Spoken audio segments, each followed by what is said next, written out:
Hi, I'm Carolina, your podcast host and expert womb healer. Thank you for being with me today. Today I have a special guest. Her name is Patricia Grensemen. And today we're talking about why I didn't love parenting my first baby. And Patricia, how are you today? Thank you for being here with me. I'm just fine. Thank you so much for having me. It's a pleasure. Can you tell us a little bit about your story? Because that is quite the headline. Most people, society says, oh, you're pregnant. Great joy. Let's have the baby shower. Baby comes and everything's going to be perfect with cupcakes and glitter. And it's going to be so whimsical. That's not always how it goes. Most of the time, it's not how it goes.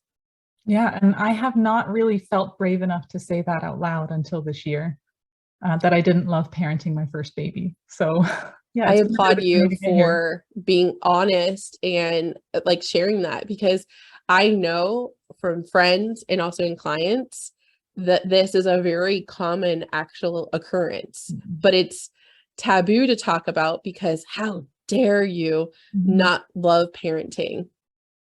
Yeah. I think Don't that's a you little. don't you want this baby? Don't you love your family? Be grateful for what you have, right? Yeah, the dismissal of and complete disregard of a mom's postpartum feelings and the unpacking of that.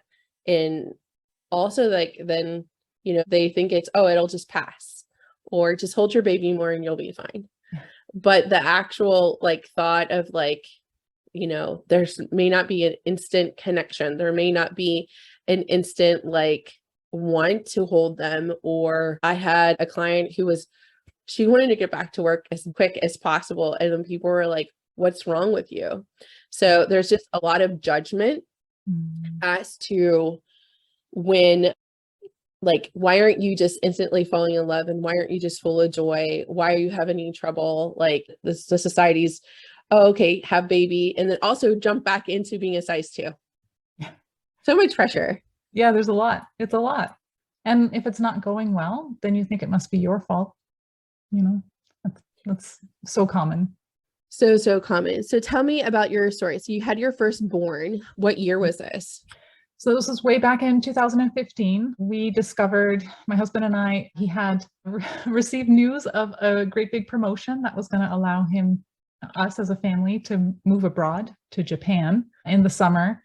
And it was that same week that we got that news that I discovered that I was pregnant. And Wow. before I got pregnant, I was working as an ESL teacher. I taught incoming international college students English as a second language so that they could move on into regular university classes. And so I thought, oh my gosh, Japan, what an adventure. I've never had a chance to teach in Asia before. I had been to Latin America. I taught in Canada and in America. And so I thought Japan would be great fun. What a great place to go, even just to have a baby, right? And I thought we would be fine. But my first year of motherhood was really difficult. And we flew my mom out to stay with us for the first 6 weeks. And when we were trying to decide how long she should stay, my husband thought, 6 weeks is a really long time for a house guest. And, maybe we should bring that down to like 3 or 4 weeks, maybe. And I thought, well, I don't know. I don't really know. Let's just go for 6 weeks. And of course, when it was time for her to go home, I was like, please don't leave me. I can't do this on my own because my husband had long since returned to work.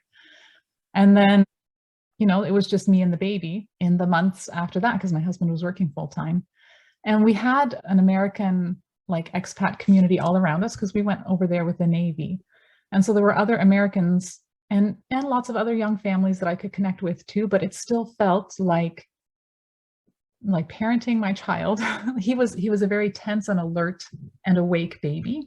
And I poured all of my love and affection into him, but he was just really he wasn't easily soothed. He really didn't sleep a lot. So there wasn't a lot of time for me to sort of regather my resources.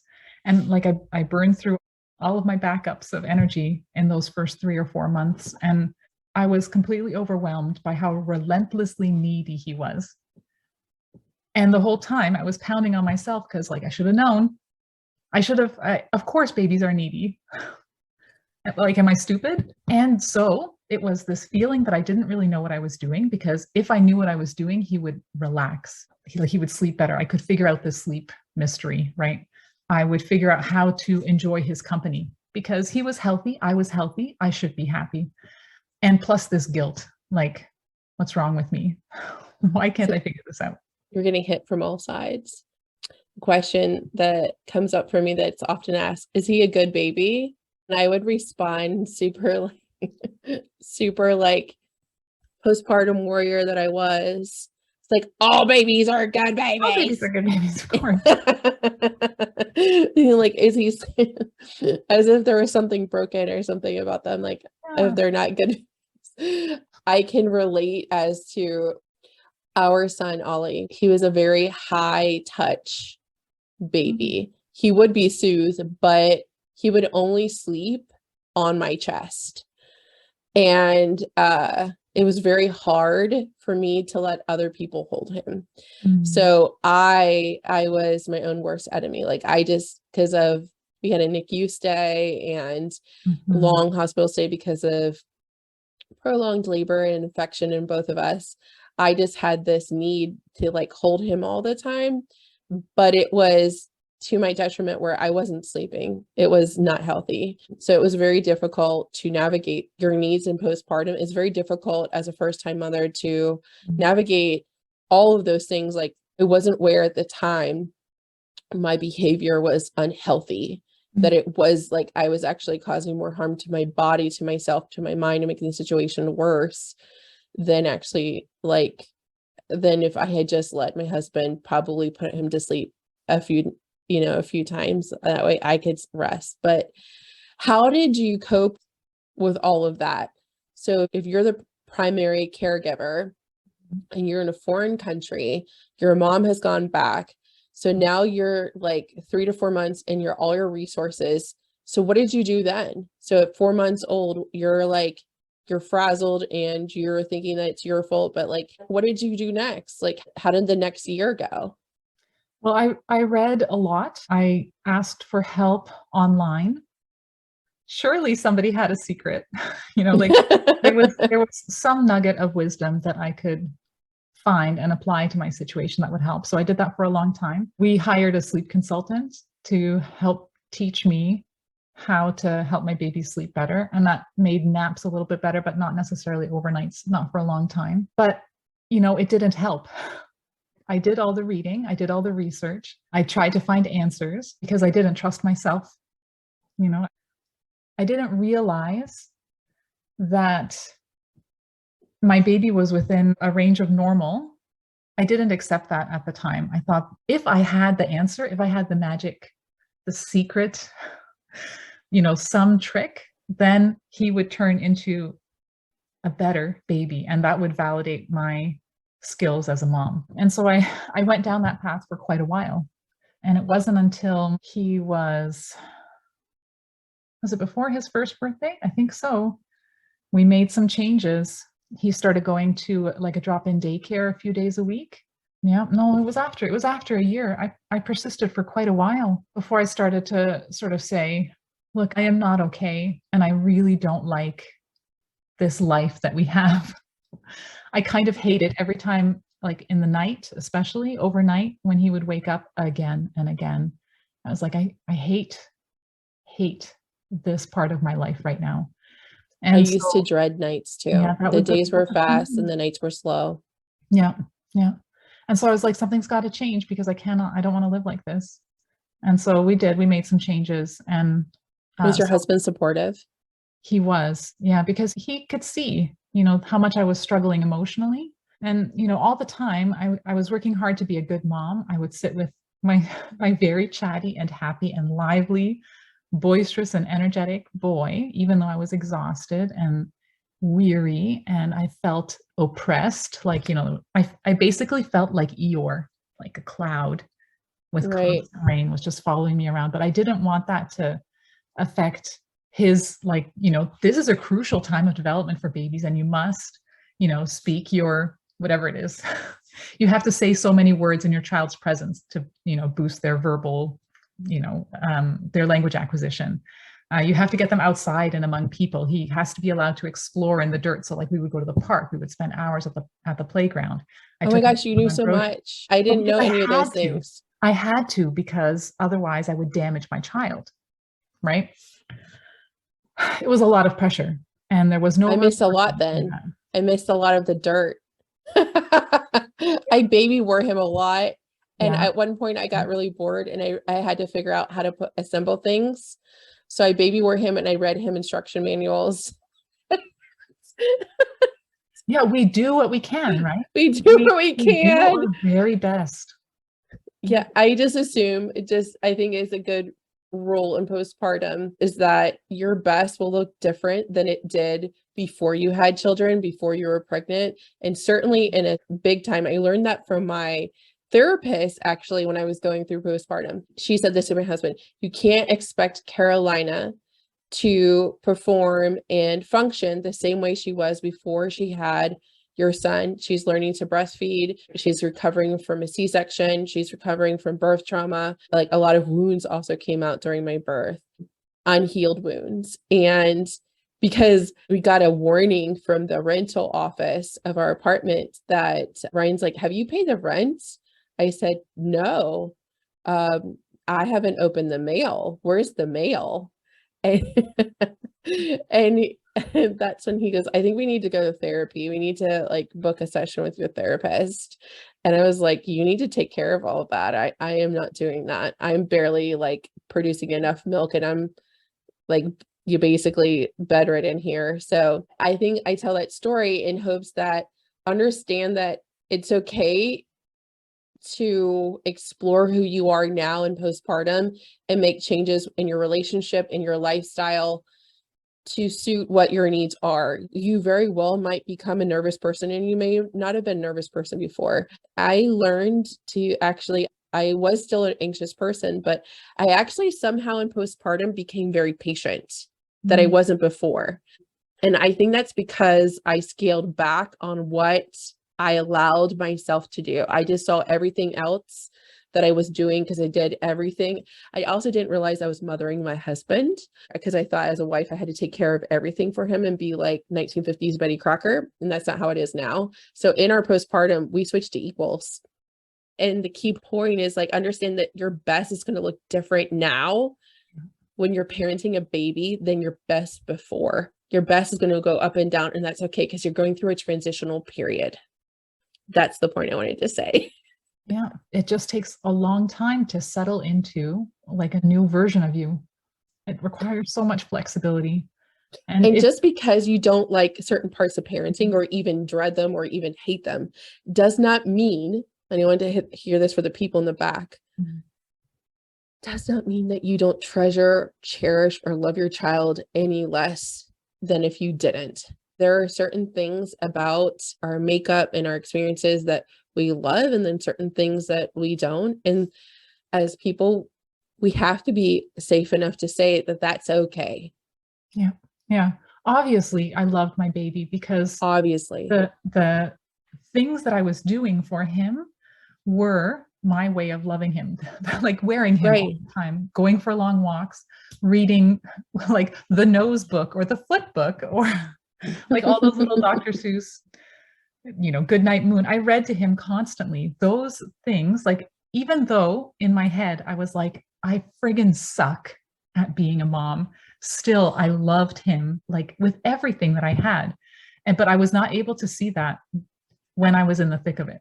And I think I was not formally diagnosed with postpartum depression or postpartum anxiety or anything like that, because I did not feel sad. And so I was like, I'm not depressed.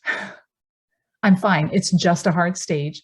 I'm going to get through this. But I was angry a lot, and I was exhausted and I was burnt out. And it wasn't until like a year and a half later, I had wanted to explore becoming a birth doula so that I could help new moms. And it was in an information session for how to become a birth doula that I learned there was such a thing as a postpartum doula, which is the work that I'm in now. So I jumped on postpartum doula training. And while I was doing that training, I had to learn about perinatal mental health, about postpartum mood and anxiety disorders, so that I can like walk families through that, not as a therapist, but as, like as a support system. And Because as a that's postpartum doula, you can actually give a heads up on day 3, 5, whatever, there's going to be a spike. Typically, this is the signs you'll see on these days as the hormones drop off or do whatever. That's what our postpartum doula did. She was very helpful to know those signs and how to move around it and support the mom. Yeah. Yeah. So that's where I learned about what the symptoms might look like. And I realized I probably did have maybe some postpartum depression, almost certainly some anxiety and postpartum burnout. But like, those are not diagnoses that you can get or that were so commonly given to new parents, because we feel like it's just hard and I need to get over it. I need to get on with it. And I don't know if I would have even accepted that diagnosis at the time. But in hindsight, like I was just not okay. I had both of those, but the anxiety was what riddled me more than the depression. The depression came when I didn't sleep enough and it was heavy, but the anxiety, that just sometimes it's irrational. I had a big fear of, I watched way too much Twilight when I was pregnant and postpartum, and I'm Team Edward. So I thought it was a great idea to plan my son's baptism when he was like 2 months old. We are members of the Episcopalian Church, and so I planned the baptism and all of this, but I was super fearful of taking him to the church because they had like marble floors, and I was afraid that like his head would crack open. And I was afraid that I would drop him and he would turn into that scene from like one of the movies where they're fighting. And I was like, so I actually had to go with my postpartum doula. We met with the priest, and like the area where the baptism is going to be is all carpet. So I had to actually go there, and I was like so short, like this was like a fear that I had. So like postpartum anxiety is sometimes like the thoughts or what you're actually scared of, it doesn't matter. Like, and that's where like, I think is as a society, we don't really know how to support moms, because there's ways that you can work through it, but that's definitely why people need, I highly suggest like always having a therapist on hand and having an established relationship, because you just, especially if you're pregnant and going to postpartum, so you don't have to establish that also in addition to crisis. So like the postpartum anxiety, it could be anything, and it could be rational or irrational, and most of the time it's like irrational.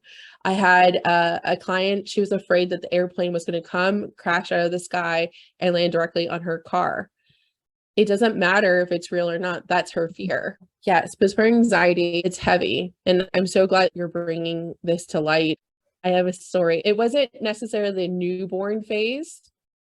It was actually the past year for me. Most of this year was very difficult for me. We didn't get along, a lot of screaming fits. So he's 5. And the more I worked, I'm an entrepreneur. So the more I worked, the less capacity I had for the emotional needs that he required of me. And I had thought, well, I'm in this entrepreneur space, so I can have more time with him.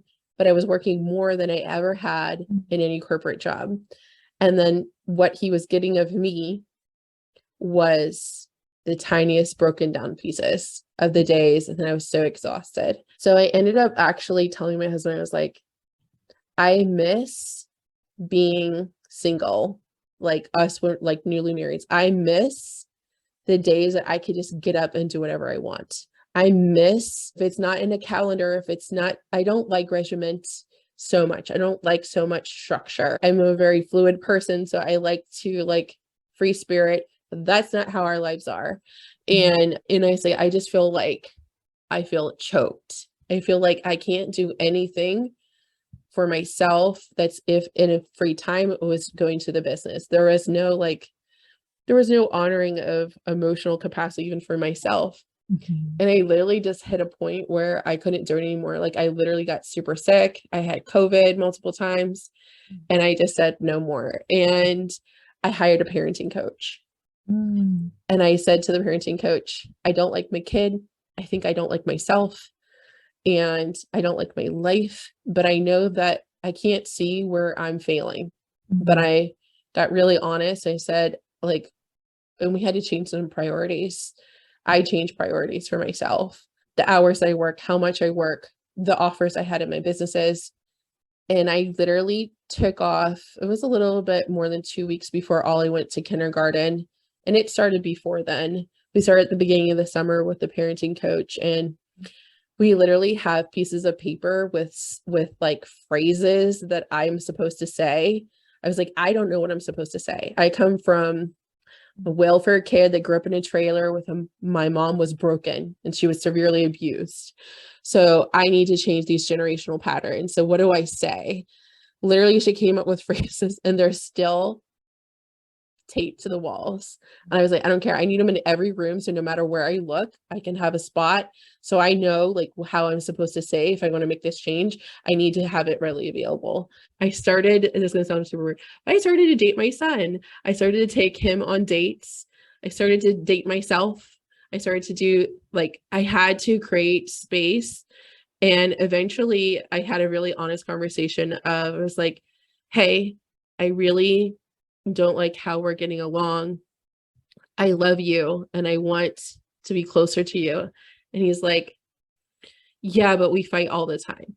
And he goes, you don't really like me. And I said, I don't want you to feel that way. So what can I do to, and I asked him, he's old enough now, like, what can I do to make you feel loved? And then we discovered love buckets. And he like literally will tell me, I need love, or my bucket's empty, or you didn't love enough on me today. Again, very high touch. So I also have to take time for me. I didn't realize how depleted I was. So in turn, I was super unhappy with myself. And then I didn't have, and then of course I didn't like him. I liked my husband, but my husband was doing everything he could to take care of the house and take care of me and brought me food. What's there not to like with that? But like there was nothing else of me to give to him, who is developmentally like going so fast, reading already and writing and graduating from preschool and all of Talking these things. nonstop. And I was like, and I know some people are like, what? I waited so long to have my son, but it was a good part of half of this year that it was really rough. There was moments of happiness, but I really disliked being a parent. I didn't know how to meet him where he was at also, not just being emotionally drained because of the lifestyle I was living, but I didn't know how to handle the separation too, but also how much he needed. So like he's separating and he's learning to be independent and developing. It's really hard to understand all of that. Just lacked a lot of education and child development. So the parenting coach actually helped me realize all the things in the books I needed to and gave me resources. But it was really helpful to have somebody like make me feel like I wasn't crazy.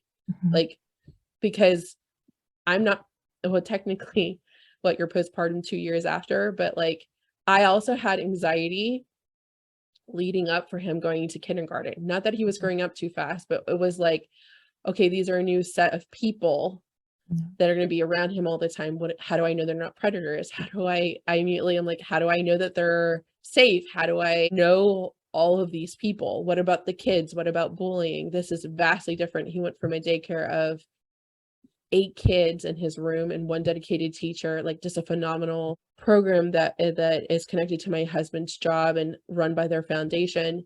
It's just a superb place to, now there's 16 kids in his class, and I know that's still very small, and that's really wonderful. But, and then I took 2 weeks off right before he started, and literally we sat and I said, all right, it's just you and me. Let's get real. We need to get along. I want to know you. I want to love you. I want to do all these things. And it fixed so much, but I did nothing else. Yeah. I told other friends, I was like, yeah, he's great. He's super nice. He's super well behaved for everyone else, but he's sometimes a holy terror for me, and he's perfect for my husband. So it was just a lot to not consider myself a failure in all of these fronts and just openly admit, yeah, I really don't like my son who's like almost perfect. and I don't know what to do with him. So if I hadn't hired the parenting coach, I don't know where we would be. If it wasn't for her guiding me and validating, like, it's okay that you feel this way. So now what are you going to do with it? Okay, let it out. What is an exercise for you to do? And she goes, letting you know this is probably going to happen again, but you have to, like, but now these are your resources. And I have an established relationship with her. And I also went back to therapy. So I did hypnosis. It doesn't have to just be with a baby. It can be like other parts of parenting. It's different. So what did you discover about your needs since you've become a parent? That I did a really great job of masking that I was okay for so many years. And I wasn't as trauma informed as I am now.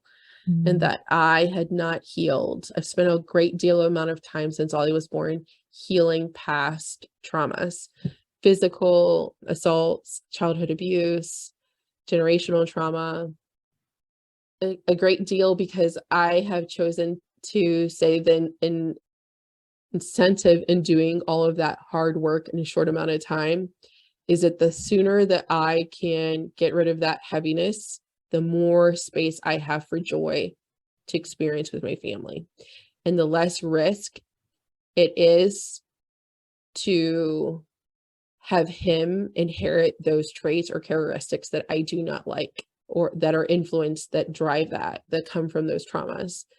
Because I want to be a generational breaker. I've learned that I was not prioritizing my needs at all.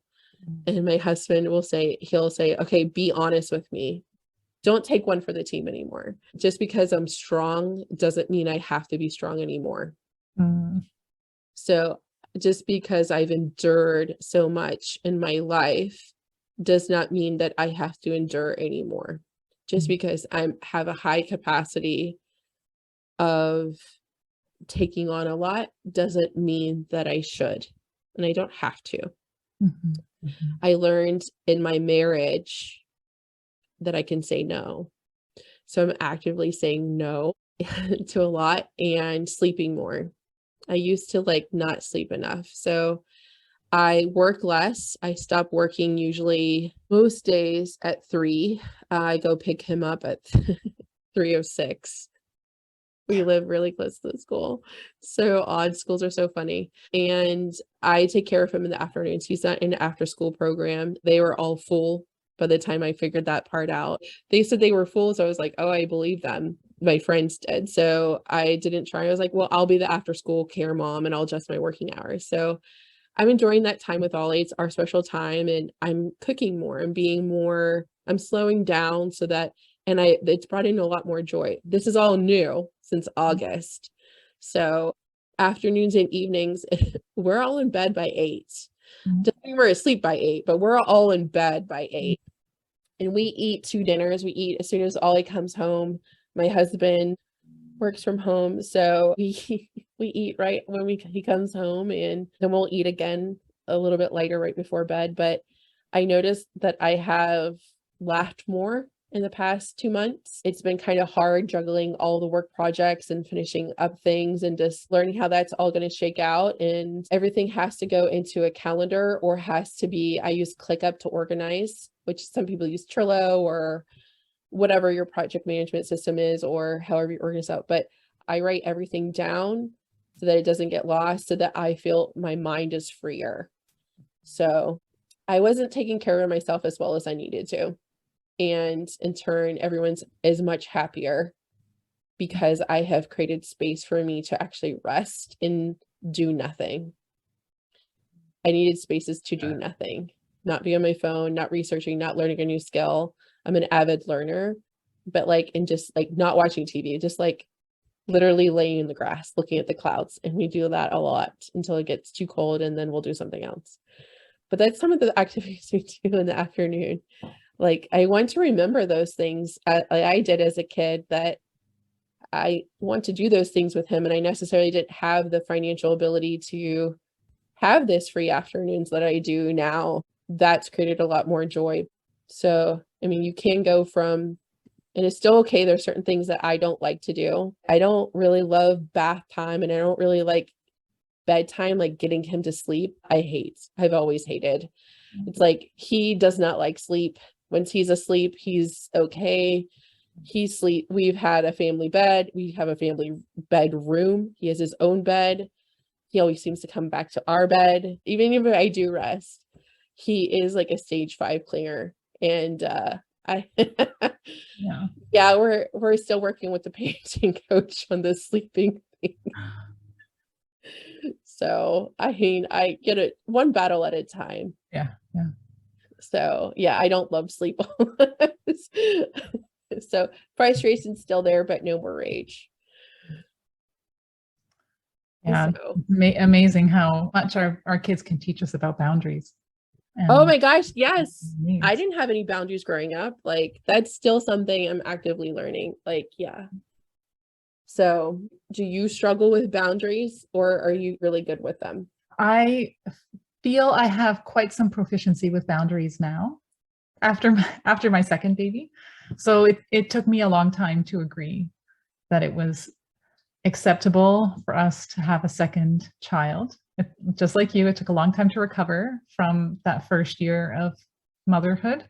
And, I've been thinking about which parts of parenting I like the least. And for me, it's the overnights when babies are waking. That was always the hardest part, getting up 3 or 4 times a night and just feeling like it's all on me. It's all me all the time. And there's no room for me in my life because the baby needs me. But, that didn't happen. That feeling of like resentment, the cynicism, that didn't happen so much with my second baby. And I think that's because I learned so much about what I needed to feel competent and secure in myself, to feel well rested. I learned a lot about that from my first experience as a mother. And so when I had my second baby, who granted was a different baby, she was like soft and squishy and affectionate and just more relaxed overall. But I was a different mom. And so our whole parenting experience was different. And because I wanted to avoid the postpartum anxiety and depression, when I had my second baby, I was much more firm about my boundaries with my husband and with visitors, and boundaries that I put around the things that I would read or research about. I didn't spend quite so much time, like I hardly ever asked online, what should I do if my baby is, spitting up a lot? Or does anybody, any good recommendations for sleep sacks to help my baby sleep better? The Merlin sleep Like sack. you get so much advice when you ask an open-ended question like that on the internet, and some of it can be good, some of it is incorrect or unsafe, some of it is gently tinged with judgment. Like, if you would only try this simple thing that I did with my family, then your problems would be solved. Why haven't you yet, you dummy? And that some of that I was reading into comments with my first child. But I did not make that mistake with my second, because I was more clear about what I needed and what I would open myself up to the second time around. Do you feel like, well, I have a quick question. With your second child, were you still in Japan? No, we were back in the States. Yeah. Did you have support? Did you have connection with people, or did your mom, was she nearby? Did you have more help? My mom came again for, I think it was 5 weeks this time, 5 or 6 weeks. My husband was off for longer. He took 8 weeks instead of 2 weeks for our second baby. Partly because we wanted to make sure that our alert and curious and chatty 4-year-old would have a good experience as a first-time brother and not feel, neglected or shunted aside or whatever. That he would be an active participant as an older brother.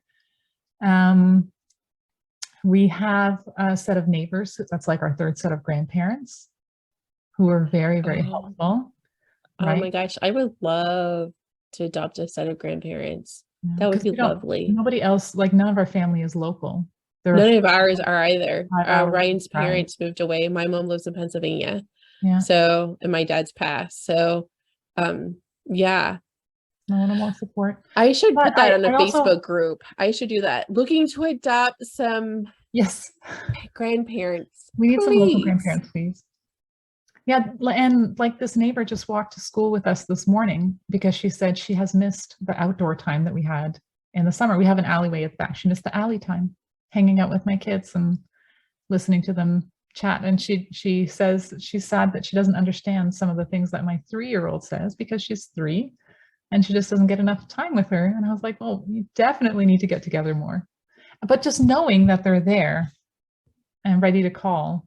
I miss that. I miss having like all of my close people, all of my like people who there's something so soothing about someone wanting to spend time with you, but also knows you. All of my people that have known me like before I was even here in Nebraska, like that knew me from when I was a teenager and whatnot, even knew my dad. They're all in Miami and Tampa and Orlando. They're not here in Nebraska, but I'm taking some of your advice and I'm going to implement it. So do you feel like building connection with someone is important? Yeah, for sure. For postpartum, or just in general when you are a parent, could be first time or seasoned or on number 3 or 5 or number 1. What's your key point be that you need to have someone you can safely confide in with your thoughts? Yeah, definitely the second time around, one of the reasons for sure that I had a better experience is because I felt like I was no longer afraid to say that things were difficult and I didn't like them. So I didn't feel quite as much like I had to, project a happy image, that I had this figured out, that we were fine, it's fine. Just smile and nod, how's the baby? She's fine, she's learning to sleep and she's growing well and yeah, everything's fine. Fine. I didn't feel that urge quite so much with my second. I did with my first for sure. Because I don't know, I was ashamed. I was embarrassed. I felt guilty. And I was worried what people would say. Even though, and now I realize, there's always a fear if you say that you're struggling, that people will think that you're doing a bad job and they will take your baby away. And that is very common and not entirely irrational. But it felt safer to say those words. I don't like it. I'm really struggling. It's been a hard week, but being able to say that means that you have to have a safe space that you can do that. And sometimes you can find that in mom groups, in new mom groups, new parenting groups, in your church, and with loving neighbors or your in-laws or like friends you've had since high school. But you've got to have those connections because otherwise you're going to end up telling everyone you're fine and then get really angry because you're lying. I remember, that makes me think of it. So when Ollie was born, I had a job that I had at that point for 5 years and it was like my dream job, but I stayed home with him for 4 months. I had a good maternity leave. And I would pump the hour each way. We lived an hour away from the plant. And I would call my best friend, Melissa, and we've been best friends since I was 15. And I was like, and she had, at that point, she just had her second baby right before Ollie. So the baby was like probably like 6 months old or something. Yeah. And I said, this is too hard. This is not the way it's supposed to be.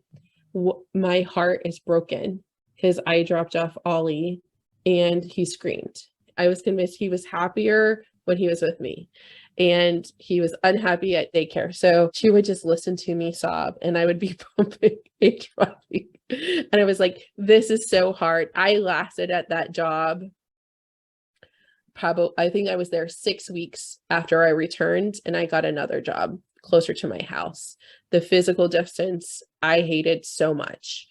And I also I did not allow myself to do drop-offs anymore. I only did pickups because leaving him was too hard. So I think communicating is so important and you need to have you mentioned something, emotional safety. Emotional safety can look different to other people, but essentially the definition would be that you can confide in someone and they're going to actively listen to you. They're not going to try to fix it. They're going to validate your emotions. They're going to hold space for you without responding with, well, when I was pregnant, or when they're listening to you and they're holding space for what you're having to say. And they're going to say, okay, so what you're saying is this, and they're going to repeat back to you what you said. And they're going to say, well, that sounds really scary. You know what? That does suck. I'm so proud of you. They're going to affirm what you're saying. They're not going to try to talk you out of what you're saying or dismiss what you're saying. And that is I believe that every person is capable of doing that, but it's also something that is a skill. People need to learn what to say. More often than not, they have the best intentions, but they can invalidate what you say easily.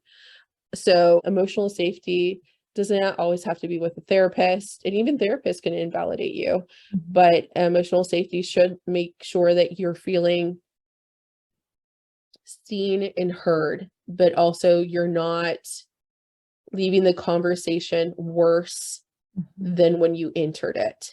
That's essentially a good way to check in with your body and say, well, I don't know if I have emotional safety with this person. Well, do you feel kind of crappy when you're done talking to that person, or do you feel a little bit lighter? Do you feel like, oh man, that was a weight off my chest? So that's the difference. I found emotional safety in close friends, like I did with my friend Melissa, who was actively also going through a season of life and just let me cry.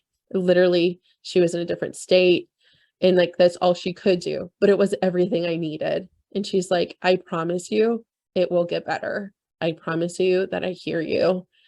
And I sobbed in the parking lot as I deassembled my pumping parts, and I was able to wipe my face and go into work, and I was able to mask that everything was fine. But those talks, I always remember them.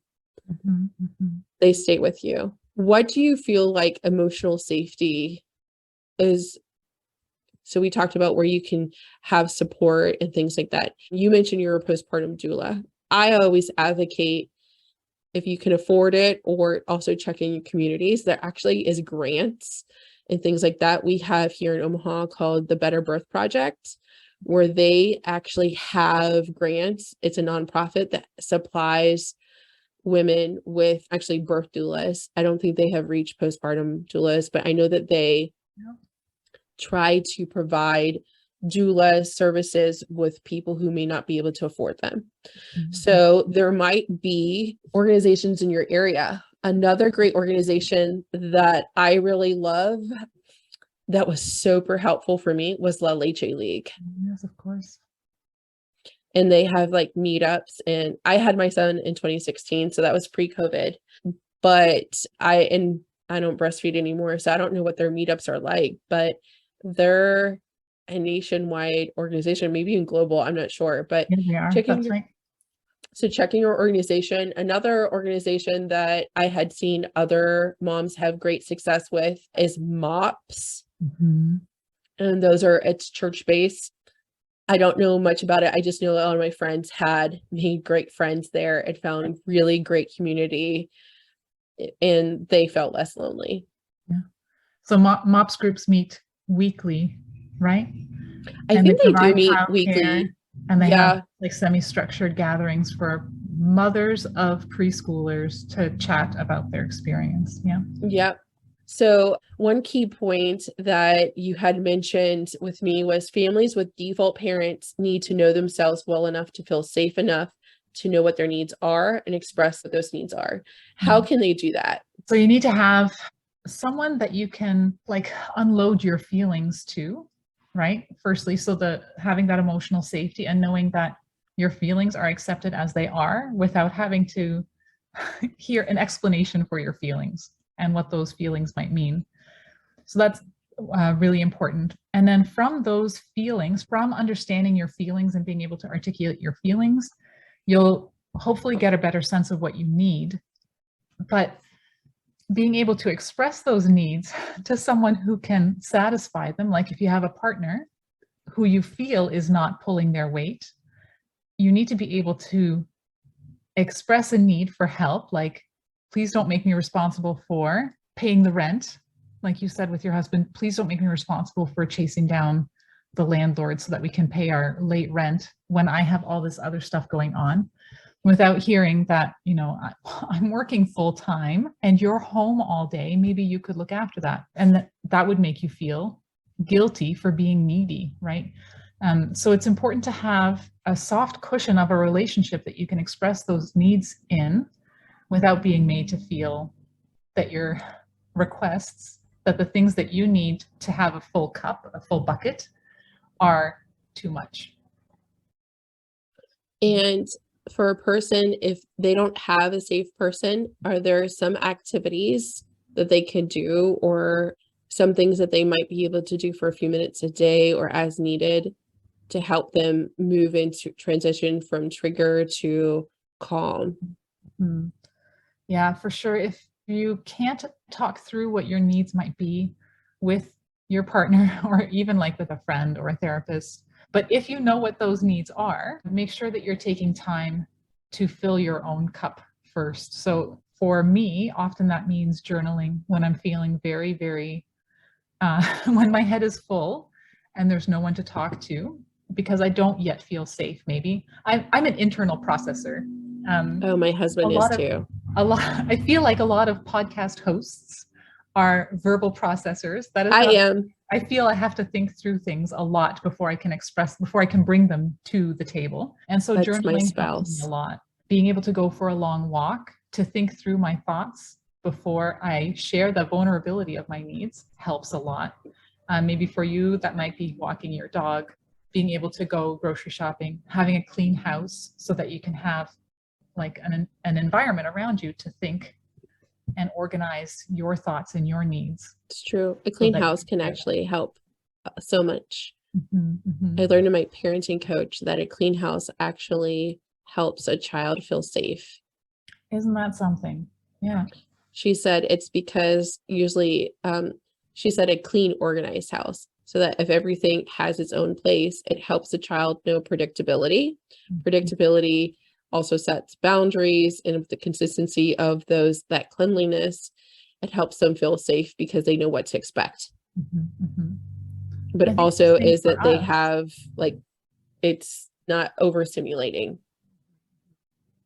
So safety can, so cleaning your house is definitely can actually do a lot for your emotional safety, for yourself too. If it helps you feel that your life is not a mess, that your life is not chaotic when your house is organized, it's okay to say, I need this house to be more organized. That can be a valid need. Yeah, we actually hired someone to help us organize because I am digitally really organized and systemically, like, very great digitally, but like the linen closet, I had to like watch a million YouTube videos to like copy someone. It's not an innate natural talent of mine. But luckily there are experts that you can. Yeah, there was a lady locally and she came, and I actually had a little bit of extra money, and I was like, can you help us create systems in our house? And it actually reduced stress and made things more, because my husband doesn't have that. If it's built, he'll follow it. Mm-hmm. But like to invent a system, that's not his skill set. I think our last tip that you gave was, if you are postpartum, or if you are in any phase of motherhood, actually, this would apply. The question is, how do you recognize when things are going really well versus really bad if you're on autopilot? So do you want to read the last tip? Yeah, for sure. If you're not sure what you need. Yes, if you're unsure of what you need, or what your triggers are, or how you're actually feeling. To keep track of days that feel easy and light and that flow well, compared to days that feel heavy and like you're constantly fighting against the stream. And then notice which patterns are happening in your day that make it feel like a good day, so that you can incorporate them into every morning when you start out. So if it's really important to you to have 5 minutes to meditate, or really important to you to sit down and have your coffee while it's hot, that you must eat a sit down breakfast before your day gets going, or that you must have a shower in the morning to start the day off right, then make that a priority. And the same way, you can watch what happens when your day is thrown off course. What are things that are missing from that day? Did you not get to sit down with your coffee and the whole day got rushed and felt like chaos? You didn't get to eat, and so you felt sluggish and moody all day. You didn't get to go for a walk with your pup, and so like you're constantly playing catch up for the rest of the day. You've got to find out what those small habits are in your day that make a day great, or that kind of throw the whole thing off your rhythm, so that you can set yourself up for success. Because hard days will come, but if you can make sure those little things that make you feel great, like you're on your way, are set up, then you're good to go. I learned that I'm quite spiritual, but I also learned in my faith journey is that no matter what you believe, life's still going to throw you hard knocks. Life is still going to happen. So the good and the bad still going to happen, and waves, ebbs and flows. But as long as you have a way of honoring your being or your wellness or rituals, whatever it may be, so the walks and everything you just spoke of, it's a way of keeping your inner stillness and your spirit okay. You can withstand anything. Those are actual ways of coping. So some people may not actively think that a walk is a way of coping with stress, or that they're just going to clear their head, but you're clearing your head is actually reducing your stress. So those are actually great, healthy ways of coping with whatever may be happening to you. Or it's also a preventative. So either way, both sides of the coin, go for the walk or have the cup of coffee, whatever is going to make you feel whole that day. I saw a really great infographic maybe 2 weeks ago that kind of was like punch. And it was talking about how we're all, like those of us who are striving for emotional wellness and balance in our lives, we're all hoping to get to a point where our day feels like this, nice and even keeled, like we've got it under control and it's smooth sailing, right? And if we only like meditated and breathed and said our affirmations, then our day would be like this. But what we don't realize is we are not a robot. I am not a robot. And my day is always going to be like this because I am a human. And this is never going to stop. This is the condition of life. But Right. What I can control is, how do I find my way back to an even keel feeling when life will continue to do this? Because the goal should not be this stillness in our life, because that's not real life. But we can like re-regulate ourselves more quickly when our bucket is full, right? Finding that evenness within ourselves is much easier when we've had a shower, a cup of coffee, and a walk, for example. And then when life does this, because it does every day, we don't like get the spikes quite so much. We can bring ourselves back to evenness better. I agree. We covered so much in our chat.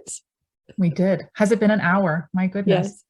I want to wrap this up with saying thank you for sharing your story. Thank you for being so brave to share your story with so many. And I know it's going to be impactful. So I want the listeners to take away is that when you have your baby, you don't know what kind of baby is going to come out of you, or however your baby is being created into your family.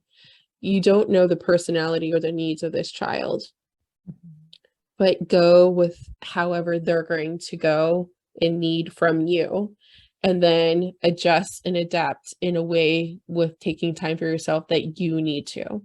Make sure that you are expressing and communicating, even if you don't understand what it is that you're communicating.